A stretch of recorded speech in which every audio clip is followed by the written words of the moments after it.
I was 14. It was February 9th, 1997. And it was about 6 o'clock, something like that. I was riding my bike back to my house from a friend's house and it was on a main road, a 2-lane main road. One lane going one direction, one lane going the other direction. And I'm riding home, and I'm riding on my side of the road, going with traffic. And a guy crosses the yellow line and hits me head on. And from my understanding, I hit the windshield, rolled over the car, got caught onto the back of it, and then got dragged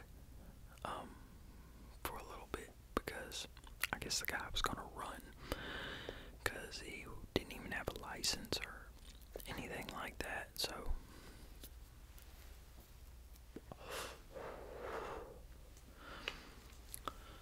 he ended up, but he did end up stopping.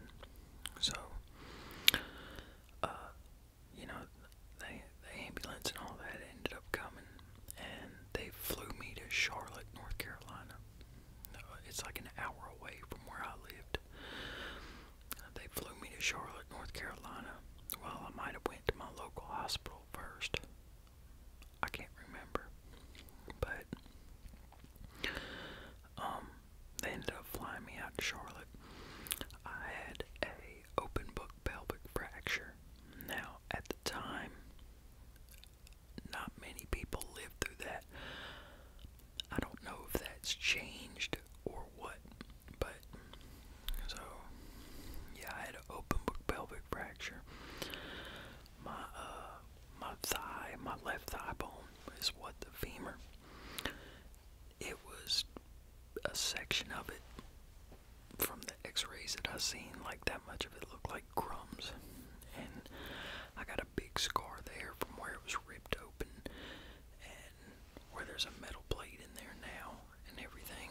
And then my bottom, the bone at the bottom part of my leg, which is what the tibia, it fractured and poked out and came out of the inside of my calf. So I have a big spot there where they had to do a skin graft, and it shredded 2 ligaments in my right knee. So I've had to have 2 reconstructive knee surgeries, and it ripped a bone out of my back. I mean, not a bone, it ripped a nerve out of my back, and it's caused nerve damage up and down my right leg. And for years I didn't have any movement in my right foot or anything, or feeling, which I've gotten half the feeling back over the years. But and then I had a head injury. Well, I had to have okay, so I ended up dying because I guess where I was so busted open, and then the open book pelvic fracture, they couldn't keep blood in me. They had to replace my blood supply twice because I lost all my blood twice and ended up dying twice. So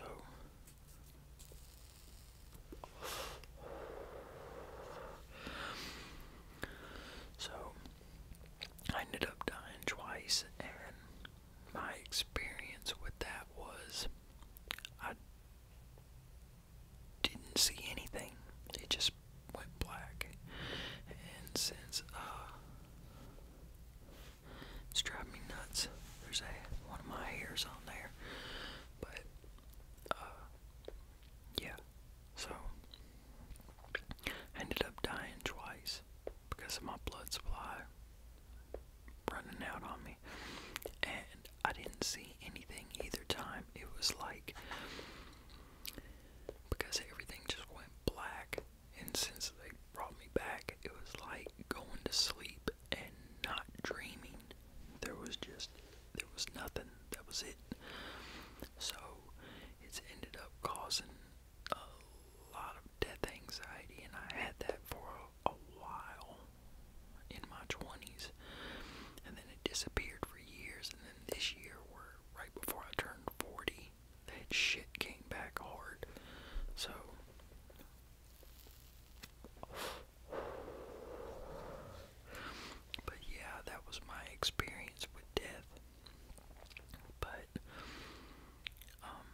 just nothingness.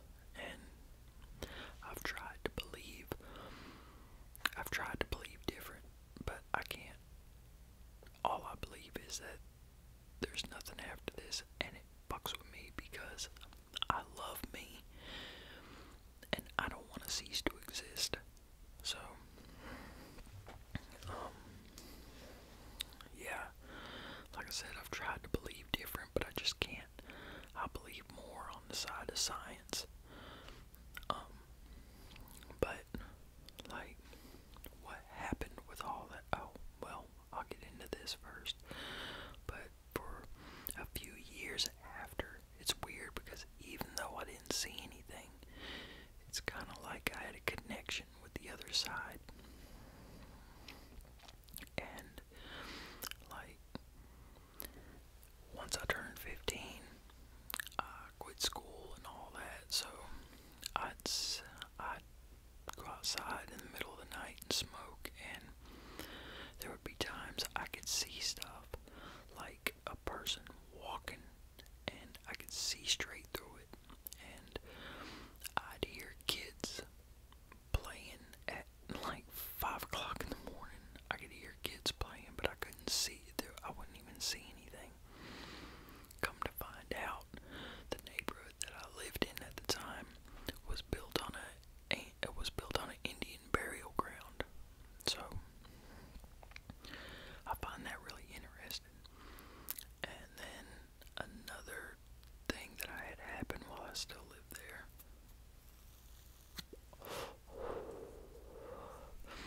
was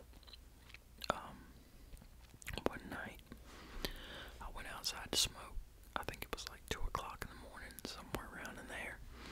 But I went outside to smoke, and when I opened the door, it was almost like something from a movie.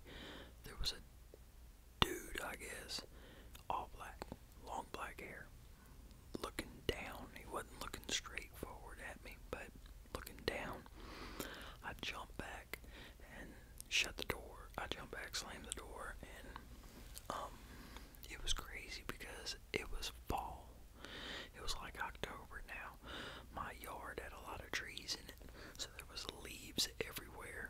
But what was crazy is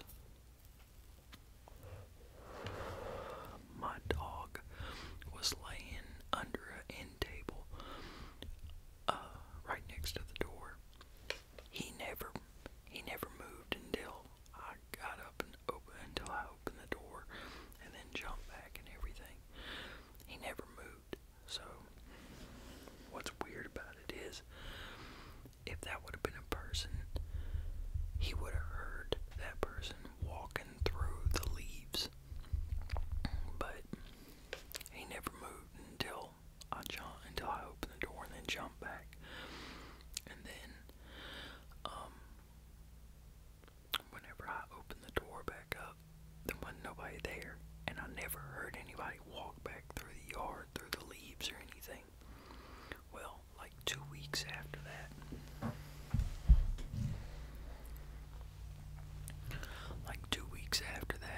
I was sitting on my back steps. Now, I had 2 sets of back steps. I had some over here and some over here. While I'm sitting over here smoking, and I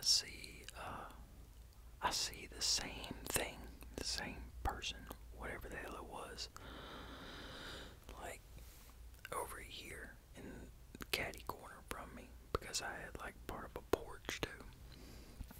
On that side, concrete porch, and he was like in the corner of that porch, and I seen him out of the corner of my eye, and whenever I turned and looked, disappeared, gone. And that was the last time I seen that. And then for like years after, I could feel stuff with me. Like, I could just feel something. And I mean, it wasn't all the time or anything, but there'd be certain times I could just feel an energy there with me. So, but as far as the whole situation of me getting hit,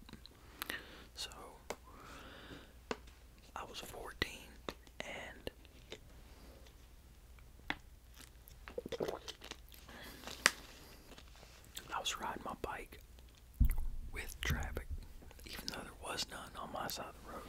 I was riding my bike with traffic.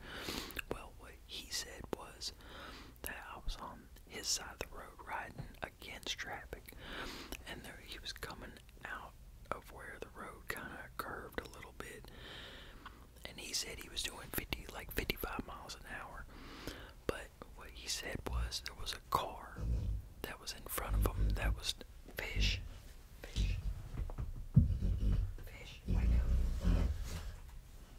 wake up, Snorri. The dog's dreaming. But where was I at? Oh yeah, he said that there was a car in front of him that was turning to its right, and whenever it turned, there I was riding on the white line, and he ended up hitting me. Well, first of all, if there was a car in front of him that was slowed down and turning, what the hell was he doing? Doing 55 miles an hour still. But that's his side of the story, and that was what a witness said too. But I also had a witness that they never got his side of the story or anything, and the two witnesses were actually family. But yeah, one witness was saying what he said, and one witness was saying the same thing I've said. Now, what I remember was I was riding with traffic, and he crossed the yellow line and hit me head on, and by my end, this dog's being so loud, but by my injuries, my story actually makes more sense. And like I said, that other witness that they never took his statement said the same thing I said. And because the left side of my body is what took the brunt of the force, that's the side that got it the worst. But yeah, whenever the cop that came to the scene was the guy's friend, and the guy he was driving on a revoked license for driving drunk, so technically he shouldn't even have been on the road anyway, but he was. But since they never took my side of the story into account, they were saying it was my fault, because in North Carolina, once you're 14, and that's what age I was, you were supposed to know the rules of the road and follow the rules of the road just like a licensed driver. Well, so we ended up getting a lawyer, and the lawyer was saying that there was all kinds of holes in the police report. So, and on top of it, I don't remember if I said it, the cop that came to the scene was the guy's friend. Yeah, I think I did say it. But yeah, he came to the hospital and was talking about my mom should feel sorry for him and everything. My mom should feel sorry for the guy that hit me and everything, because he just had a liver transplant or some shit. And I'm laying there fucking dying. But my mom should feel sorry for him, really. So, yeah, so we'll go ahead and fast forward. So then, the police report we gave to the lawyer, well, this police report ends up disappearing. He said he lost it, they couldn't find it or anything. They were going to have to get another one, and the police report that they had was the one that my mom had. So it was the only one we had, and that's the one we gave him. Well, what ended up happening was he got the police report, another copy of it, and whenever he did, the police report was different. The holes that he said were there and everything weren't there anymore. So, fast forward to 2000, we're in mediation.